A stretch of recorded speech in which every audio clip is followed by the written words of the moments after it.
Hi hello అండి, welcome back to Rama home food and blogs. ఈ వీడియోలో వాంగీబాత్ని ఎలా ప్రిపేర్ చేసుకోవాలో చూద్దాము. ఈ వాంగీబాత్ని కర్ణాటక సైడ్ ఎక్కువగా ప్రిపేర్ చేస్తూ ఉంటారు. మన ఆంధ్ర సైడ్ అయితే ఏదైనా అకేషన్స్ అప్పుడు కొంచెం స్పెషల్ డిష్గా ప్రిపేర్ చేస్తుంటారు. ఈ వాంగీబాత్ని కొంచెం స్పెషల్ అనే చెప్పాలి. టేస్ట్ వైజ్ అయితే అస్సలు కాంప్రమైజ్ అవ్వాల్సిన అవసరం లేదండి. చాలా టేస్టీగా ఉంటుంది.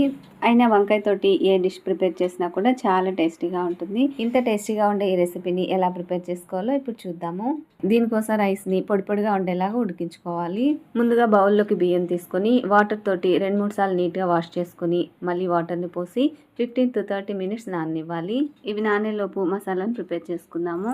స్టవ్ మీద ప్యాన్ పెట్టుకుని 3 టేబుల్ స్పూన్స్ ధనియాలు, 1/2 స్పూన్ జీలకర్ర, 1/2 స్పూన్ మిరియాలు వేసుకుని అందులోనే 4-5 ఎండుమిర్చి కూడా వేసుకొని ఫ్రై చేసుకోవాలి.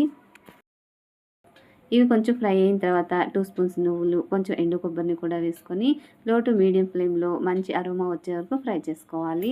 ఇలా మనం మసాలా దినుసులు ఎప్పుడు వేయించుకున్నా కూడా లో టు మీడియం ఫ్లేమ్లోనే వేయించుకోవాలి. హై ఫ్లేమ్లో పెట్టి వేయించుకున్నారంటే ఫాస్ట్గా వేగిపోయి టేస్ట్ అంత పర్ఫెక్ట్గా రాదు. చూడండి, ఈ విధంగా పూర్తిగా ఫ్రై అయిన తర్వాత వీటిని ఒక ప్లేట్లోకి తీసుకొని చల్లారిన తర్వాత మిక్సీ జార్లో వేసుకొని కోర్స్గా బ్లెండ్ చేసుకోవాలి. చూడండి, మరీ ఫైన్ పౌడర్గా కాకుండా ఇలాగా కొంచెం కోర్స్గా బ్లెండ్ చేసుకోవాలి. ఇలా ఉంటే సరిపోతుంది. ఇప్పుడు బియ్యం నానిన తర్వాత కుక్కర్లో వేసుకొని 3 విజిల్స్ వచ్చే వరకు ఉడికించుకోవాలి. మనం ఇలా రైస్ ఐటమ్స్ వామ్ రైస్ కానీ, టొమాటో రైస్ కానీ, ఇలా వాంగీబాత్ కానీ ప్రిపేర్ చేసుకునేటప్పుడు రైస్ పొడి పొడిగా ఉంటేనే బాగుంటుంది. వంకాయలు కట్ చేసేటప్పుడు వాటర్లో కొంచెం ఉప్పు వేసుకొని అందులో వేసుకుంటే వంకాయల కలర్ కానీ టేస్ట్ కానీ చేంజ్ అవ్వకుండా ఉంటాయి. ఇలా అన్నిటిని కూడా పొడవుగా కట్ చేసుకొని వేసుకోవాలి.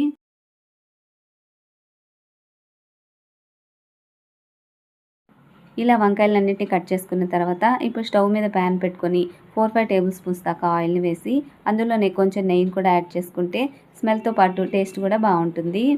ఇప్పుడు ఇందులో కొంచెం జీడిపప్పులు, బాదం పప్పులు వేసుకొని దాంతోపాటు కొంచెం మినపప్పును కూడా యాడ్ చేసుకొని ఫ్రై చేసుకోవాలి. ఇవి కొంచెం ఫ్రై అయ్యాక కొంచెం జీలకర్ర, పచ్చిమిర్చి వేసుకొని ఫ్రై చేసుకోండి. ఇవి కూడా కాస్త ఫ్రై అయిన తర్వాత మనం కట్ చేసి పెట్టుకున్న వంకాయ ముక్కల్ని వేసి అందులోనే కొంచెం సాల్ట్ని యాడ్ చేసుకొని ఈ ఆయిల్లోనే కాసేపు మగ్గనివ్వాలి.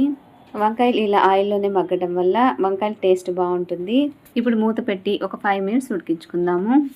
5 మినిట్స్ అయిన తర్వాత మూత తీసి వంకాయలోని వాటర్ అంతా రిలీజ్ అయ్యి ఫ్రై అయిన తర్వాత ఇప్పుడు కొంచెం వాటర్ని స్ప్రింకిల్ చేసుకొని వంకాయ కొంచెం సాఫ్ట్గా అయ్యే వరకు ఉడికించుకోవాలి.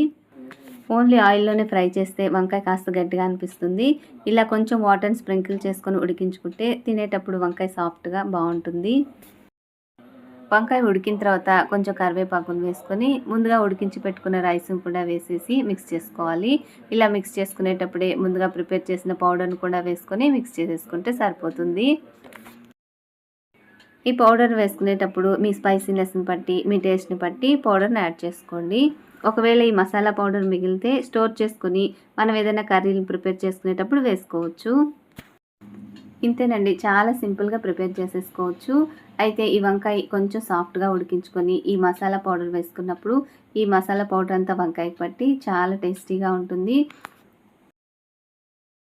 ఇలా మొత్తం మిక్స్ చేసేసుకున్న తర్వాత టేస్ట్ చెక్ చేసుకొని సాల్ట్ అడ్జస్ట్ చేసుకుంటే సరిపోతుంది. ఫైనల్గా కొంచెం నెయ్యిని యాడ్ చేసుకొని కొత్తిమీరని చల్లుకుంటే ఎంతో టేస్టీగా ఉండే వాంగీబాత్ రెడీ అయిపోతుంది. ఇప్పుడు సర్వింగ్ ప్లేట్లోకి తీసేసుకుందాము. ఇంతేనండి, చాలా సింపుల్గా ప్రిపేర్ చేసేసుకోవచ్చు. మీరు కూడా తప్పకుండా ట్రై చేయండి. మీకు ఎలా వచ్చిందో మీ ఫీడ్బ్యాక్ని నాతో షేర్ చేసుకోవడం మాత్రం మర్చిపోకండి. వీడియో నచ్చితే లైక్ చేసి ఫ్రెండ్స్కి, రిలేటివ్స్కి షేర్ చేయండి. అంతకంటే ముందు మన ఛానల్ని సబ్స్క్రైబ్ చేసుకొని పక్కనే ఉన్న బెల్ ఐకాన్ని క్లిక్ చేయండి. Thanks for watching.